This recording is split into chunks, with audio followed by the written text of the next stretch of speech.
This is the story of Puss in Boots. You can read along with me in your book. You will know it is time to turn the page when you hear the lute play. Like this. Let's begin now. There was once a miller's youngest son, Caraba by name, whose father had left him nothing in all the world save a cat. The poor lad was without hope. How am I to live? With no fortune, Puss and I are sure to starve.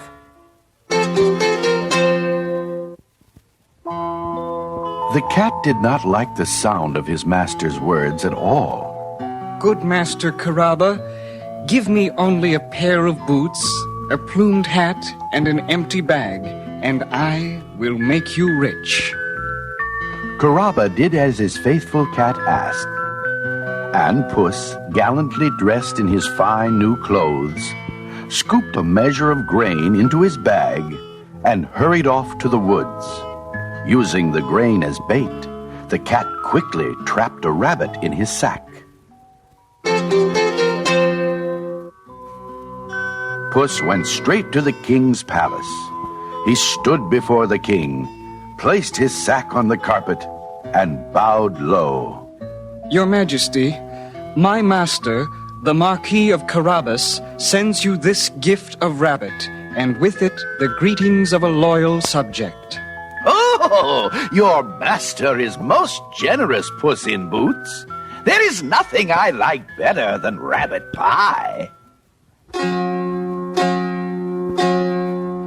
There is a young and noble Marquis, sing hey diddle diddle all day.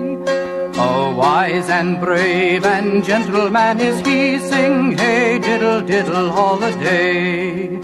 He sends his gifts and greetings to the king, sing hey diddle diddle all day. His humble servant messenger to sing, sing hey diddle diddle all the day. Hi-ho, merry, merry sire, and sing till the middle of May. We wish you well, your royal majesty, sing hey diddle diddle all the day. The next day, Puss trapped 2 plump partridges and gave them to the king. Day after day, he brought some small game and presented it to the king in the name of the Marquis of Carabas. And day after day, the king grew more and more curious about this noble Marquis.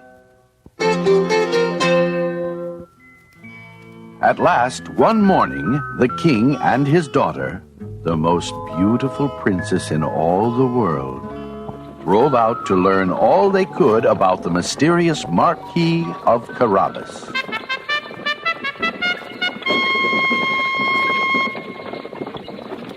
No sooner did their coach turn toward the river than Puss went running home as if his life depended on it.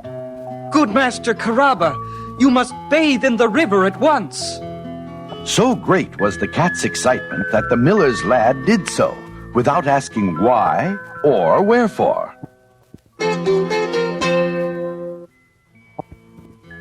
The moment he was in the water, Puss gathered up his dusty, shabby clothes and hid them under a large rock. When the king's coach passed by, out ran Puss, waving his arm. Help! Help! My master, the Marquis, is drowning. The king recognized Puss in Boots at once. Guards! Quickly! You must rescue the Marquis of Carabas! While the guards pulled the astonished Caraba out of the water, Puss told the king that some knave had stolen all his master's fine clothing. The king said to his wardrobe keeper, "Fetch my extra suit of clothes from the carriage and dress the Marquis at once." This was done. In such fine clothing, Caraba was so handsome that the beautiful princess instantly fell in love with him.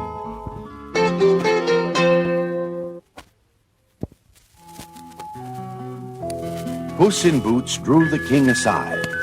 My master would like to express his gratitude by inviting you and your beautiful daughter to dine at his castle just down the road.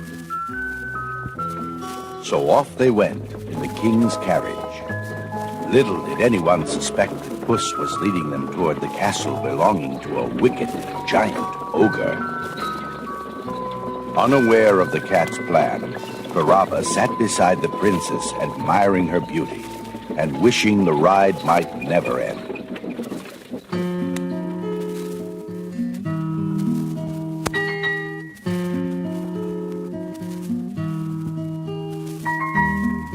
Pretty little golden princess, like a dream come true. Could it be you love me just as much as I love you? If you found out that I wasn't all I seem to be, do you think that you would still love me?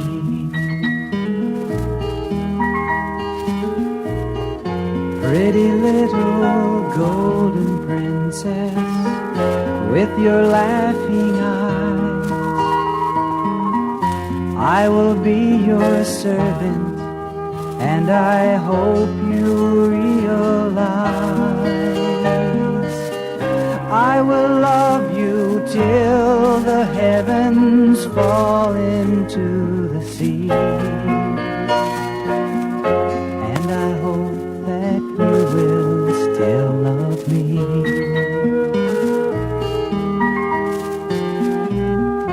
And I hope that you will still love me.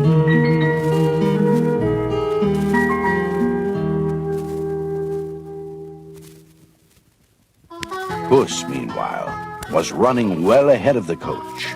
He came upon some farmers working in the ogre's fields. A mighty king is coming to destroy the ogre and his men. What can we do to escape? Asked the frightened farmers.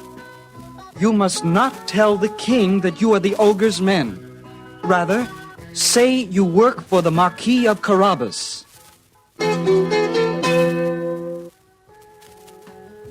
Soon everyone along the road had heard of the approaching danger. So, each time the king leaned out to ask who owned the land, the frightened workers told him, "The Marquis of Carabas." Puss, well pleased with himself, went running ahead to the castle of the wicked ogre. He walked boldly through the great courtyard and the stately rooms, and at last he came upon the frightful ogre himself. Well, a cat. I think I'll have you for lunch.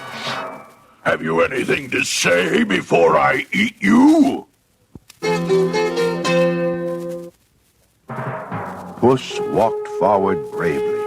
I have heard that you can turn yourself into a lion, but I cannot believe that even you can do that.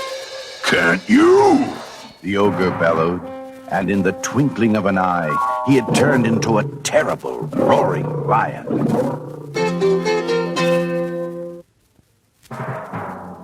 Wonderful indeed. But I have also heard that great as you are, you can turn yourself into a tiny mouse. But surely this is not possible. See for yourself.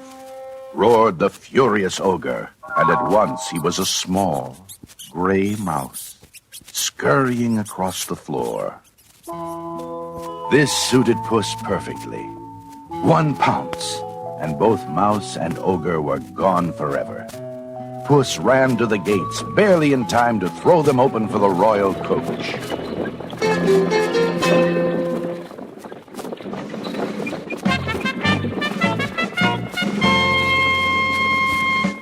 Welcome to the castle of my noble master, the Marquis of Carabas. The king was overwhelmed by the richness and beauty of the castle.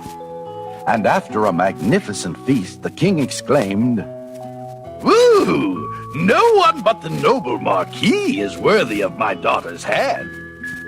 Both Caraba and the princess were overjoyed. Their wedding took place that very day. There is a young and noble Marquis, sing hey diddle diddle all day. A wise and brave and gentle man is he, sing hey diddle diddle all the day. A princess with a crown of golden hair, sing hey diddle diddle all day. As wise and kind as she is fair, sing hey diddle diddle all the day. Hi-ho, merry wedding bells, and sing till the middle of May. Together may you live forevermore, sing hey diddle diddle all the day.